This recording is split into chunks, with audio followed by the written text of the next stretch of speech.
नमस्कार दोस्तों, मैं बीपी वैष्णव आपका स्वागत करता हूं यूट्यूब के ऑनलाइन प्लेटफॉर्म पे।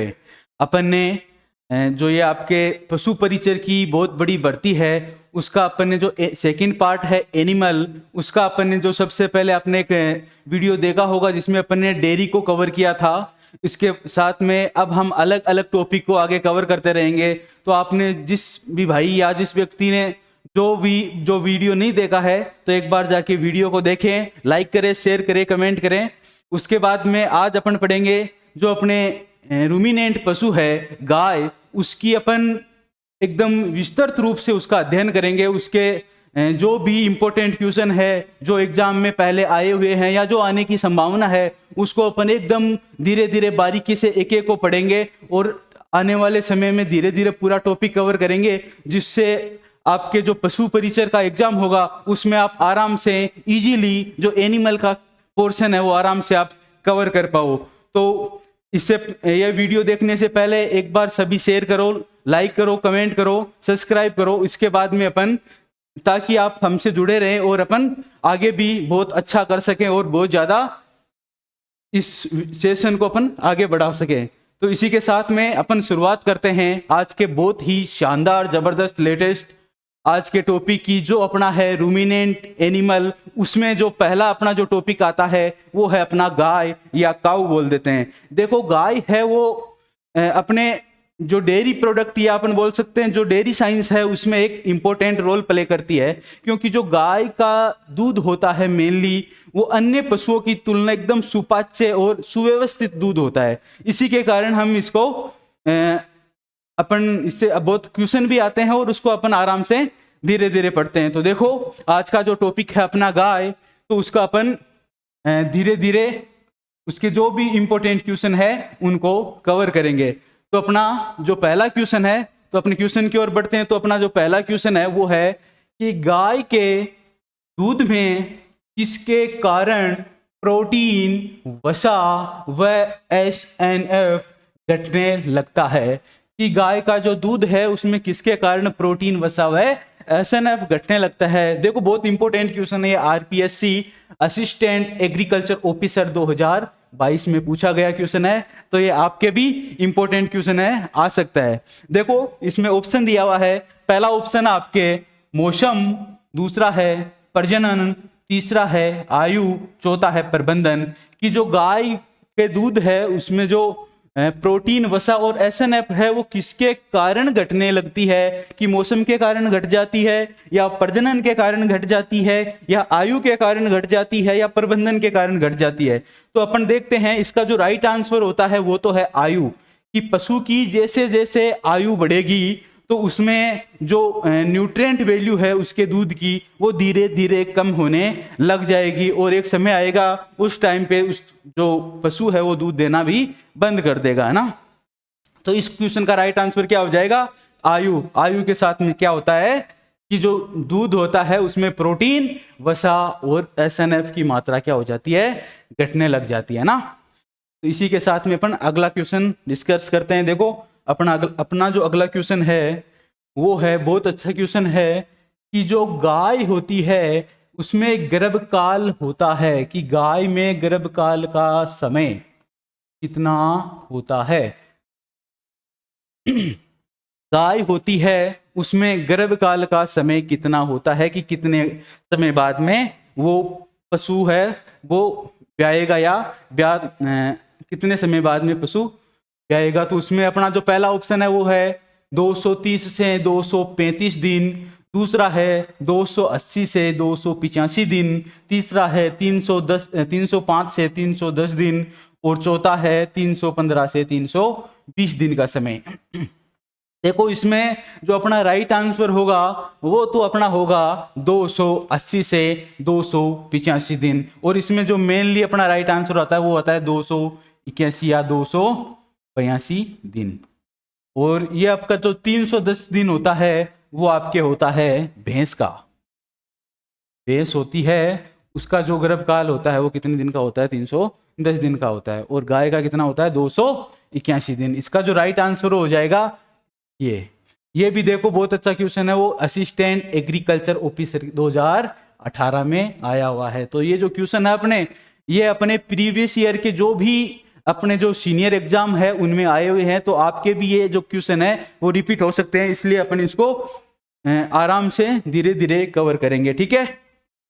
इसके बाद में देखो अगले क्वेश्चन की बात करते हैं। अपना जो अगला इंपॉर्टेंट क्वेश्चन है वो है गो पशुओं तथा सुअरों में होने वाली खुरपका एवं मुंहपका बीमारी। खुरपका एवं मुंहपका बीमारी होती है, इसको बोलते हैं FMD, foot and mouth disease.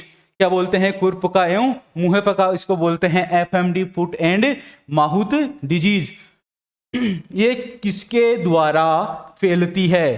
कि जो गो पशु होता है और सुअर होता है उसमें जो खुरपका और मुंहपका बीमारी होती है वो किसके कारण फैलती है? देखो ये भी आपके असिस्टेंट एग्रीकल्चर ऑफिसर 2018 में आया हुआ क्वेश्चन है। तो आप एक बार नोटिस करो कि जो आपके गाय है उसमें कितने क्वेश्चन है जो अभी तक अपन ने देख लिए, जो पिछले जो प्रीवियस ईयर के पेपर है उसमें आए हुए हैं। तो इसमें देखो पहला ऑप्शन आपके विषाणु, दूसरा है जीवाणु, तीसरा है मक्खियां और चौथा है फफूंद जिसको बोलते हैं फंगस।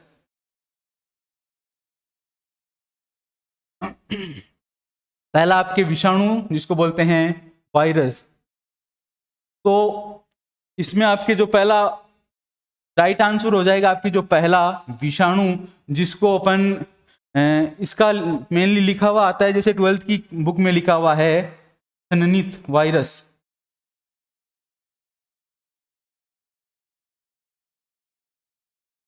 सननित वायरस द्वारा क्या होता है? FMD डिजीज होता है, वो एक पशु से दूसरे पशु में फैलता है। इसमें क्या होता है? सबसे पहले पशु के जो पैर होते हैं, सबसे पहले जो पशु होता है उसके जो पैर होते हैं उसमें ये वायरस क्या करता है? संक्रमण कर देता है। पैरों में संक्रमण करेगा, उसके बाद में जो पैर होंगे उसको क्या पशु होता है वो जीभ से क्या कर लेता है? पैरों को चाट लेता है, या अपनी जो जीभ होती है उसको पैरों से स्पर्श कर लेता है। तो उसके बाद में क्या होता है? ये जो वायरस होता है ये जो वायरस होता है ये पशु के मुंह में चला जाता है, इसीलिए इसको क्या बोल देते हैं? FMD, foot and mouth disease. पहले पैरों में फैलता है, उसके बाद में मुंह में, और फिर दोनों में फैल जाता है, तो ये संक्रमण बढ़ जाता है। तो ये पैरों से स्टार्ट होके मुंह तक चला जाता है, इसलिए इसको क्या बोलते हैं? FMD, foot and mouth disease. ये है आपके FMD। इसके बाद में अपन बात करते हैं अगले क्वेश्चन की। तो अपना जो अगला क्वेश्चन है वो है, देखो अगला क्वेश्चन है कि निम्न में से गाय की दोहरी उद्देश्यी नस्ल कौन सी है? कि कौन सी नस्ल है जो गाय की है और दोहरी नस्ल है? देखो गाय की 3 प्रकार की नस्लें होती है। पहली होती है दुधारू, दूसरी होती है द्विप्रयोजनी और तीसरी होती है भारवाही।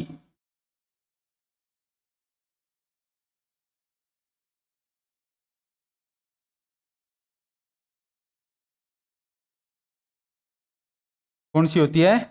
भारवाही। तो आपके जो साहीवाल, इसमें ऑप्शन है देखो, पहला है साहीवाल, दूसरा है गिर, तीसरा है मारवाड़ी और चौथा है थारपारकर। इसमें जो कौन सी नस्ल है जो गाय की द्विप्रयोजनी नस्ल है? तो इसमें जो देखो पहले जो साहीवाल नस्ल है ये आपकी आ गई दुधारू, उसके बाद में गिर है, ये भी आपके क्या है? दुधारू है। एक आपके मारवाड़ी नस्ल है, और ये जो थारपारकर नस्ल है ये कौन सी है? द्विप्रयोजनी, जिसको क्या बोल देते हैं? दोहरी उद्देश्यी। क्या इसका 2 उद्देश्य हो गए ना? एक तो क्या हो जाता है द्विप्रयोजनी का? एक तो हो जाता है दूध देना, और दूसरा भारवाही, दूध भी दे देती है और भार को भी वहन करती है, या बोझा ढोने के भी काम में आ जाती है। तो इसका राइट आंसर क्या हो जाएगा? इसका राइट आंसर हो जाएगा थारपारकर। ठीक है। इसके बाद अपने अगले क्वेश्चन की बात करते हैं। देखो ये क्वेश्चन भी आपके आरपीएससी स्कूल लेक्चरर 2018 में आया हुआ है ना। उसके बाद में अपन नेक्स्ट क्वेश्चन की बात करते हैं। तो अपना नेक्स्ट क्वेश्चन है कि गाय के दूध के लिए सामान्य ताजा व मीठे दूध का पीएच मान क्या होता है। कि जो गाय होता है उसका जो सामान्य और ताजा मीठे दूध का जो पीएच मान क्या होता है। पीएच मान होता है ना, कहां से लेके 1 से लेके 14 तक। देखो अपना ये जो क्वेश्चन है वो एग्रीकल्चर सुपरवाइजर 2018 जो कोटा कैंपस ने जो वैकेंसी करवाई थी उसमें आया हुआ है कि गाय के दूध में जो सामान्य दूध होता है उसका पीएच मान कितना होता है। इसका पहला ऑप्शन है 5.2 से 5.4, दूसरा है 6.7 से 6.9, तीसरा है 6.4 से 6.6 और चौथा है 4.4 से 4.6। तो इसका राइट आंसर क्या हो जाएगा। राइट आंसर हो जाएगा तीसरा 6.4 से 6.7 क्या हो जाएगा, राइट आंसर हो जाएगा। ठीक है। इसके बाद में अपन अगले क्वेश्चन की बात करते हैं। ये बहुत इंपॉर्टेंट क्वेश्चन है अगला। ये भी एग्रीकल्चर सुपरवाइजर 2018 जो कोटा कैंपस ने करवाया था उसमें आया हुआ क्वेश्चन है। देखो क्वेश्चन की बात करते हैं कि जो जर्सी गाय होती है उसका जो दूध होता है उसमें लैक्टोज कितने प्रतिशत होता है। कि उसके जो दूध में लैक्टोज की प्रतिशत मात्रा कितनी होती है। तो लैक्टोज के कारण अपने पढ़ा था कि लैक्टोज के कारण दूध क्या होता है, क्या होता है, मीठा होता है, पढ़ा था। तो इसके बाद में देखो अपना ऑप्शन देखते हैं। पहला ऑप्शन है 4.30%, अगला है 4.60%, अगला है 4.80% और अगला है 4.93%। कि गाय जो जर्सी गाय होती है उसके दूध में लैक्टोज की मात्रा कितनी होती है। तो इसमें जो राइट आंसर हो जाएगा अपने 4.93% क्या होती है। जो जर्सी आपके गाय होती है में क्या हो जाएगी, लैक्टोज की मात्रा हो जाएगी। ठीक है। फिर अपन अगले क्वेश्चन की बात करते हैं। अगला क्वेश्चन है, ये जो क्वेश्चन है ये आपके आया हुआ है एग्रीकल्चर सुपरवाइजर 2013। मतलब अपने जो प्रीवियस ईयर के जो भी एग्जाम के जो भी क्वेश्चन है उनको अपन इंपोर्टेंट क्वेश्चनों को डिस्कस करेंगे, जिससे आपको ये भी पशु परिचर के एग्जाम में भी आपको सीधे देखने को मिल जाएंगे। देखो क्वेश्चन की बात करते हैं। तो क्वेश्चन है कि निम्न में से दुधारू गाय की नस्ल नहीं है। ध्यान रखना लिखा हुआ है नहीं है। अपन डायरेक्ट पढ़ते हैं तो ये आ जाता है कि गाय की दुधारू नस्ल है, लेकिन अच्छे से पढ़ना है कि दुधारू नस्ल नहीं है। तो पहला है अपने थार पारकर, ये अपन ने देखा था कौन सी है, द्विप्रयोजनी नस्ल है। उसके बाद में ये उसके बाद में है गिर, इसको अपने ये है दुधारू। उसके बाद में साहिवाल, ये भी है दुधारू। बच गई अपने नागौरी। ये जो नागौरी नस्ल है ये दुधारू नस्ल ना होके कौन सी नस्ल है। तो ये आपकी जो नस्ल है वो है नागौरी, वो है भारवाही। कौन सी नस्ल है, भारवाही नस्ल है। आपकी जो नागौरी नस्ल है भारवाही नस्ल है। तो राइट आंसर क्या हो जाएगा, बी हो जाएगा कि निम्न में से दुधारू गाय की नस्ल नहीं है। तो कौन सी नहीं है, नागौरी नहीं है। और जो नागौरी है वो कौन सी नस्ल है, भारवाही नस्ल है। इसके जो बैल होते हैं, बैल वो विश्व प्रसिद्ध,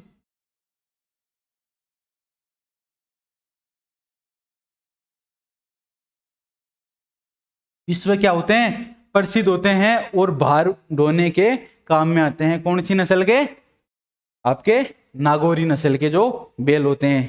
ठीक है। अगले क्वेश्चन की बात करते हैं। अगला जो इंपॉर्टेंट क्वेश्चन है वो एग्रीकल्चर सुपरवाइजर 2012 के एग्जाम में आया हुआ है। ठीक है।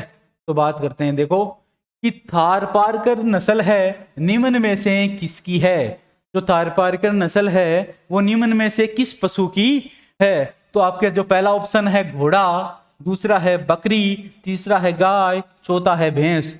कि जो कौन सा पशु है उसकी थार पारकर नस्ल है, तो कौन सा पशु हो जाएगा? इसमें आपके हो जाएगी गाय, जिसको अपन बोल देते हैं काऊ। जो आपके गाय या जो काऊ होती है उसकी कौन सी है? थार पारकर नस्ल है। और थार पारकर नस्ल कौन सी होती है? ये आपकी नस्ल होती है द्विप्रयोजनी। द्विप्रयोजनी नस्ल होती है। ठीक है, अगले क्वेश्चन की बात करते हैं। अपना जो अगला क्वेश्चन है वो है एग्रीकल्चर सुपरवाइजर 2012 में पूछा गया क्वेश्चन है, तो इसकी बात करते हैं। देखो, इंपॉर्टेंट क्वेश्चन है कि जो गाय होती है उसकी गिर नस्ल होती है, मुख्यतः पाई जाती है कि गाय की जो गिर नस्ल होती है वो मुख्यतः कहाँ पाई जाती है? ठीक है, तो इसमें देखो, पहला ऑप्शन है राजस्थान तथा गुजरात, दूसरा है आंध्र प्रदेश तथा कर्नाटक, तीसरा है हरियाणा तथा पंजाब, चौथा है दिल्ली तथा हरियाणा। देखो, सबसे पहले बात करते हैं कि जो आपके गिर नस्ल है, कौन सी नस्ल? गिर नस्ल है, उसका उत्पत्ति स्थल, उसका उत्पत्ति स्थल कौन सा है? गिर पहाड़ी या गिर की पहाड़ियां कौन सी? गुजरात।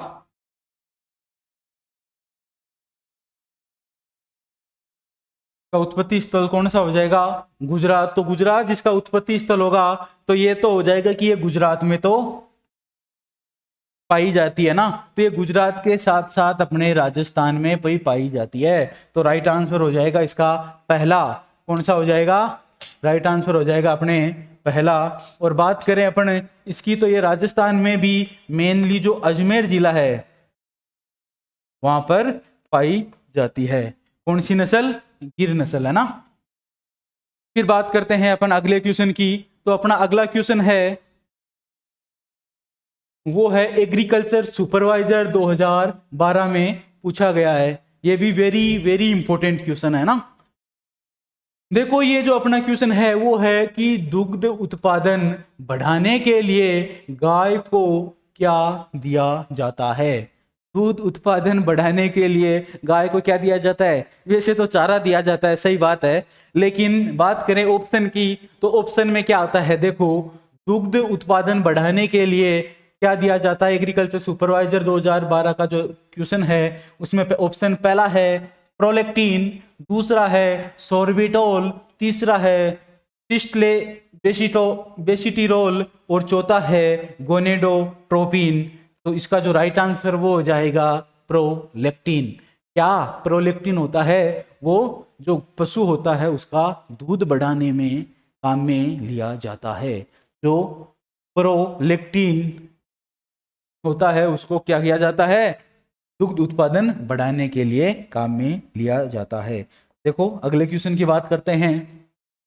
अगले क्वेश्चन की बात करते हैं कि राजस्थान में सर्वाधिक पशु मेले किस जिले में आयोजित होते हैं? कि अपना जो राजस्थान है बहुत सुंदर, बहुत प्यारा, बहुत लाजवाब, उसमें जो पशु मेले हैं वो किस जिले में सर्वाधिक आयोजित किए जाते हैं?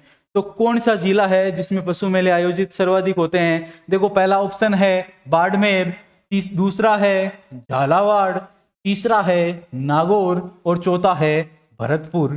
तो इसमें अपना जो राइट आंसर हो जाएगा नागौर। कौन सा? नागौर। नागौर में राइट आंसर, क्योंकि नागौर में सर्वाधिक पशु मेले लगते हैं, है ना। एक तो आपके यहाँ वीर तेजाजी पशु मेला परबतसर में लग जाता है, कुचामन के पास ही। एक आपके यहाँ रामदेव पशु मेला लग जाता है नागौर में। तो लगभग तीन पशु मेले यहाँ लगते हैं ना। यहाँ एक झालावाड़ दिया हुआ, तो यहाँ लगता है चंद्रभागा पशु मेला, झालड़ा पाटन झालावाड़, है ना। तो यहाँ राइट आंसर कौन सा हो जाएगा? नागौर। सर्वाधिक पशु मेले कहाँ आयोजित किए जाते हैं? तो कहाँ होते हैं? आपके नागौर में होते हैं। ठीक है, के बाद में अपन नेक्स्ट क्वेश्चन की बात करते हैं। तो अपना जो नेक्स्ट क्वेश्चन है वो है कि राजस्थान के नागौर जिले में तीन जो पशु मेले हैं आयोजित होते हैं उनमें से कौन सा पशु मेला नागौर में नहीं लगता है? तो देखो, पहली बात तो इसमें डायरेक्टली लिखा हुआ ही है, अगर लिखा हुआ ना हो और फिर बात करें तो देखो, पहला है ये वीर तेजाजी पशु मेला है ना, वीर तेजाजी पशु मेला पर्वतसर, दूसरा है रामदेव पशु मेला नागौर, तीसरा है बलदेव पशु मेला मेड़ता सिटी नागौर और चौथा है गोमती सागर पशु मेला झालावाड़ है ना। तो देखो, बात करते हैं कि अगर ऑप्शन में ये ना होता है नागौर, तब अपन बात करते हैं तो ये आपके पर्वतसर है, ये भी नागौर में है, रामदेव ये तो प्रॉपर नागौर ही लगता है, और मेड़ता सिटी है ये भी आपके नागौर में है। तो जो नागौर में नहीं है वो कौन सा हो जाएगा? झालावाड़ ना। झालावाड़ में कौन सा लगता है? इंपॉर्टेंट है, गोमती सागर पशु मेला लगता है ना। ठीक है, तो इसका जो राइट आंसर क्या हो जाएगा? हो जाएगा डी। के बाद में अपन नेक्स्ट क्वेश्चन की बात करते हैं। अपना नेक्स्ट क्वेश्चन है कि चंद्रभागा पशु मेला किस जिले में पड़ता है, या किस जिले में आयोजित होता है, या किस जिले में लगता है? तो इसमें पहला ऑप्शन है उदयपुर, दूसरा है बांसवाड़ा, तीसरा है धौलपुर और चौथा है झालावाड़। तो आपके जो चंद्रभागा पशु मेला है वो आपके झालावाड़ में लगता है। कहाँ पे लगता है? झालावाड़ में लगता है। तो ये अपने जो मेन इंपोर्टेंट पशु मेले हैं उनका अपने ये दो क्वेश्चन है, इनमें विस्तृत रूप से अपने जिक्र कर लिया है ना। तो ये ध्यान रखना, पशु मेले डायरेक्टली आपके इस एनिमल वाले पोर्शन में पूछ लिए जाते हैं ना। तो आपके ये राइट आंसर हो जाएगा डी। फिर अपन नेक्स्ट क्वेश्चन की बात करते हैं। अपना जो नेक्स्ट क्वेश्चन है वो है कि नागौरी नस्ल का मूल स्थान कहाँ है? जो आपके नागौरी नस्ल है, जो आपके गाय है, और गाय की जो नागौरी नस्ल है उसका मूल स्थान या उत्पत्ति स्थल बोल सकते हैं कि वो कहाँ पर है। तो इसका पहला ऑप्शन है उदयपुर राजस्थान, दूसरा है जोधपुर का उत्तर पूर्वी भाग एवं नागौर, और तीसरा है चंडीगढ़ पंजाब, और चौथा है मथुरा उत्तर प्रदेश यूपी। तो इसका जो राइट आंसर क्या हो जाएगा? देखो, उदयपुर में नहीं है, ठीक है, नागौरी होगा। तो ये आपके हो जाएगा जोधपुर एवं जोधपुर का उत्तर पूर्वी भाग एवं नागौर। तो मेनली जो नागौरी जो गाय की नस्ल है उसका कौन सा हो जाएगा? Option B. चंडीगढ़ तो पंजाब में है, ये तो हो ही नहीं सकता, और मथुरा यूपी में ये भी हो ही नहीं सकता। जो नागौरी नस्ल है इसका नाम ही इसीलिए पड़ा है क्योंकि इसका उत्पत्ति स्थल क्या है? नागौर। आपके ये जोधपुर का उत्तर पूर्वी भाग एवं मुख्यतः नागौर है, इसीलिए इसका नाम क्या पड़ा है? नागौरी पड़ा है। ठीक है, फिर अपन बात करते हैं नेक्स्ट क्वेश्चन की। तो अपना जो नेक्स्ट और इंपॉर्टेंट क्वेश्चन है, देखो इस क्वेश्चन को ध्यान से देखना, तो ये डायरेक्ट ऐसे ही सोल्व हो जाता है कि गाय एवं उनके उत्पत्ति स्थल को क्या कीजिए? सुमेलित कीजिए। एक तरफ तो गाय की नस्ल है और दूसरी तरफ उसका उत्पत्ति स्थल है। ठीक है, तो बात करते हैं सबसे पहले हरियाणा की। हरियाणवी जो गाय है, उसके बाद में नागौरी है, सॉरी पहला जो है वो हरियाणा, उसके बाद में नागौर, उसके बाद में जोधपुर जिला, मेवात और मालवी। ठीक है, तो हरियाणा जो गाय की नस्ल है उसका उत्पत्ति स्थल कहाँ हो जाएगा? जो हरियाणा का उत्पत्ति स्थल हो जाएगा रोहतक जिला हरियाणा एचआर। हरियाणा का कौन सा? रोहतक जिला कौन सी का? नागौरी का, हरियाणवी का। उसके बाद में बात करें नागौरी का, तो नागौरी का वो हो जाएगा राजस्थान का नागौर जिला, तो दूसरा ही हो जाएगा। फिर बात करें आपके मेवाती का, तो मेवाती क्या आपका हो जाएगा? मेवात क्षेत्र, ये अलवर वाला जो होता है ना, अलवर भरतपुर वाला मेवात क्षेत्र। उसके बाद में बात करें मालवी का, तो ये मालवा प्रदेश होता है, मालवा क्षेत्र मध्य प्रदेश है। झालावाड़ वाला क्षेत्र होता है ये, इधर झालावाड़ मध्य प्रदेश एमपी से टच होता हुआ है ना। तो देखो, इससे अपने को डायरेक्ट पता चल जाता है कि पहला हरियाणवी है, उसका उत्पत्ति स्थल आपके रोहतक हरियाणा है, मतलब पहले में चौथा, पहले में चौथा, पहले में चौथा, पहले में चौथा, ये तो नहीं होगा तो इसको काट दो। फिर बात करें दूसरी का दूसरा नागौरी होगा, उसका नागौर ही होगा, तो दूसरी का दूसरा इसी में ही है, एक में ही, तो इसमें कौन सा हो जाएगा? पहला ऑप्शन। ठीक है, फिर आगे भी मिला लेते हैं। देखो, जो मेवाती है उसका पहला मेवात क्षेत्र अलवर, और मालवी है उसका मालवा प्रदेश है ही, ये हो जाएगा आपके पहला ऑप्शन राइट आंसर हो जाएगा ना। ठीक है, तो आपके इसका जो राइट आंसर कौन सा हो जाएगा, ए, फर्स्ट हो जाएगा। ठीक है, अगले क्वेश्चन की बात करते हैं। देखो अपना अगला क्वेश्चन है, गाय के दूध की प्रोटीन कहलाती है, कि गाय का जो दूध होता है कि जो प्रोटीन है वो कहलाती है।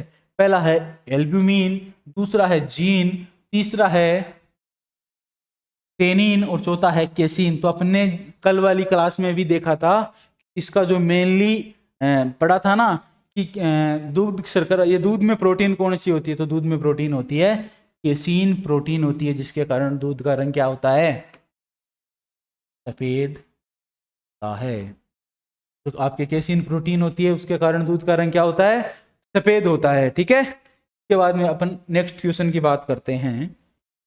देखो अपना जो नेक्स्ट क्वेश्चन है वो एग्रीकल्चर सुपरवाइजर 2021 में आया हुआ इंपॉर्टेंट क्वेश्चन है। ठीक है, अपना क्वेश्चन है कि प्रथम प्रसव से पूर्व युवा मादा मवेशी को कहा जाता है। कि प्रथम प्रसव होता है, पहली जो ब्यात होती है उससे पूर्व युवा जो मादा होती है, उसकी जो मवेशी होती है उसको क्या कहा जाता है। तो आपकी जो पहला ऑप्शन है इसका कि नर युवा बैल, दूसरा है वयस्क मवेशी, तीसरा है हिपर और चौथा है इनमें से कोई नहीं। देखो नाम आया है युवा मादा का, तो बैल तो हो ही नहीं सकता, इसका राइट आंसर तो वैसे हो जाएगा हिपर, लेकिन एक तो ये कट गया, एक आपके वयस्क मवेशी ये कहते नहीं है, तो क्या कहते हैं, हिपर कहते हैं। तो आपके जो ब्याने से पहले प्रथम प्रसव से पूर्व की जो मादा होती है उसको क्या बोलते हैं, पर बोलते हैं। ठीक है, वेरी इंपॉर्टेंट क्वेश्चन है, कौन सा, पर। के बाद में नेक्स्ट क्वेश्चन की बात करते हैं।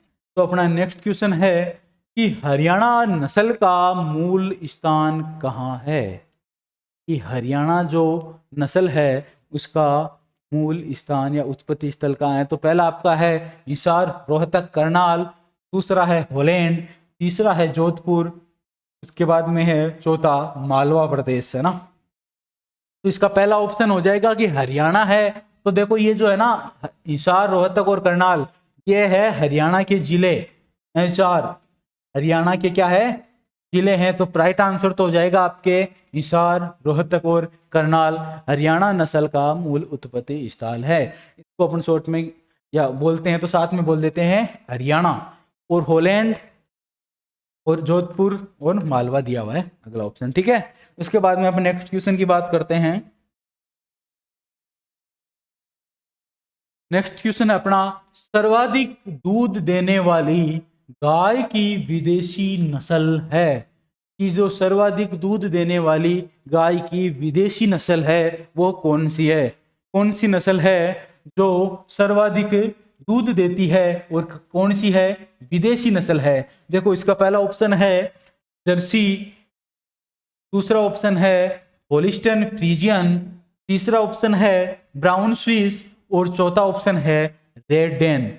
तो इसका राइट आंसर तो अपने हो जाएगा होलिस्टन फ्रीजियन, जिसको अपन शॉर्ट में बोल देते हैं HF, है ना, क्या बोल देते हैं, HF बोल देते हैं ना। ये जर्सी होती है, इसमें सर्वाधिक क्या होती है, गाय में वसा होती है।